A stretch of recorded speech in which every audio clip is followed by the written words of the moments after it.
वसई विरार शहर महानगरपालिका निवडणुकीमध्ये महायुतीचा शिवसेना शिंदे गट आणि भाजपाचा जरी जागा वाटपाचा तिढा संपला असला तरी अजित पवार गटांना मात्र कुठेतरी डावलल्याचं चित्र आपल्याला पाहायला मिळत आहे। आपल्यासोबत जिल्हाध्यक्ष आहेत राजाराम मुळीक।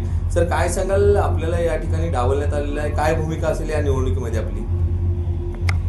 निवडणूक जाहीर झाल्यापासून येथील भाजपचे युतीचे जे प्रभारी आहेत त्यांनी आम्हाला बऱ्याच वेळा बैठकांना बोलवलं आणि युतीशिवाय पर्याय नाही, आपण महायुती करूया हे आश्वासनं दिली। केवळ 4-5 वेळा बैठका झाल्या, आश्वासनाशिवाय काहीच मिळालेलं नाही। आणि शेवटी शिंदे गटाशी त्यांनी हात मिळवणी करून जाहीर केलं की युती झाली, पण ही युती महायुती नसून अर्धवट युती आहे असा आमचा आरोप आहे, कारण युतीतील घटक पक्ष त्यांच्या बरोबर नाही आहे। कशी भूमिका असेल या निवडणुकीमध्ये आपली? महापालिका निवडणुकीमध्ये कशा पद्धतीने आपण उतरणार आहेत मैदानात? युतीने आम्हाला बाजूला केल्यामुळे आम्ही आमचा समविचारी पक्ष जो राष्ट्रवादी काँग्रेस पक्ष शरदचंद्रजी पवार साहेब यांचा आहे त्यांच्याशी आमची आघाडी होणार आहे आणि त्यांच्या बरोबर आम्ही 115 सीट उभ्या करणार आहोत। काय बोलणं झालं याबाबत आपलं? मी आमच्या नेतृत्वाला कल्पना दिलेली आहे आणि त्यांच्या नेतृत्वाशी माझं आजच बोलणं झालेलं आहे। आता मी आपलं संभाषण संपलं की त्यांच्या बरोबर मीटिंगला जाणार आहे। काय भूमिका असेल? एकंदरीतच पाहायला गेलं तर महायुतीची देखील रणनीती सुरू आहे आणि बहुजन विकास आघाडी महाविकास आघाडी देखील एकत्र येत असल्याचं चित्र पाहायला मिळतं। त्यामुळे राष्ट्रवादी काँग्रेस पक्षाला कुठेतरी या ठिकाणी डावलण्यात येत आहे आणि त्यानंतर आपली भूमिका काय असणार?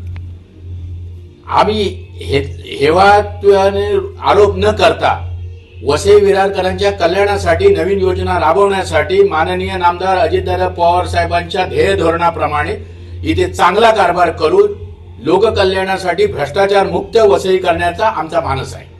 काय विश्वास आहे या निवडणुकीमध्ये आपला? निश्चितपणे राष्ट्रवादी काँग्रेस पार्टीला इथे नजरेत भरण्यासारखं यश मिळणार आहे, एवढंच ह्या घडीला मी सांगतो। आणि आमच्या उमेदवारामुळे युतीच्या उमेदवारांवर जो परिणाम होणार आहे तो परिणाम होईल आणि त्यांना ते दिसेल। का, कशामुळे डावललं? काय त्यांना त्यांच्या निशाणीबद्दल त्यांच्या कार्यप्रणालीबद्दल त्यांना नको तो आंधळा विश्वास आहे, त्यामुळे त्यांना वाटतं हे सगळं आपलंच आहे, आपणच एक नंबरचा पक्ष आहे, हे त्यांची मनोधारणा आहे। त्याच्यामुळे आम्हाला त्यांनी बाजूला केलेलं आहे की सगळंच आपणाला मिळावं आणि युतीच्या घटक पक्षाला बाजूला ठेवावं, ही त्यांची मनोधारणा आहे। त्याच्यामुळे आम्हाला वगळलेलं आहे। कसा फटका बसेल याचा?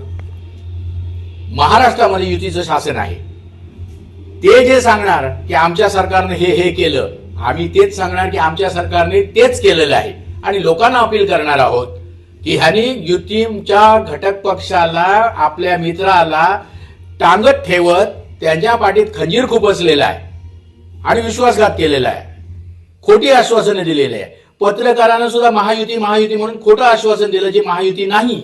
तसं उद्या तुम्हाला लोकांना, जनतेला, मतदारांना खोटी आश्वासने देतील आणि ती पूर्ण करणार नाही, काम झालं विसरून जातील। लोकसभेच्या वेळी, विधानसभेच्या वेळी आमची ज्यावेळी मदत पाहिजे त्यावेळी त्यांनी ते आश्वासन दिलं होतं, आपण एकत्र सगळं करायचं।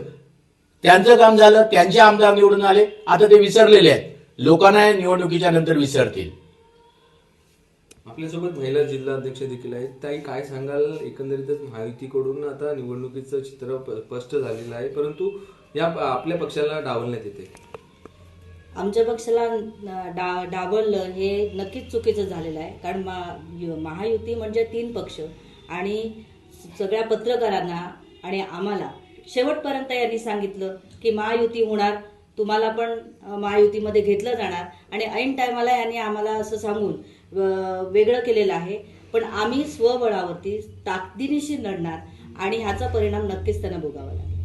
निश्चितच आपण जर बघितलं असेल तर राष्ट्रवादी काँग्रेस अजितदादा पवार या गटाने मात्र वसई विरार महापालिकेमध्ये स्वबळावरती निवडणूक लढवणार असल्याचं देखील सांगण्यात आलेलं आहे।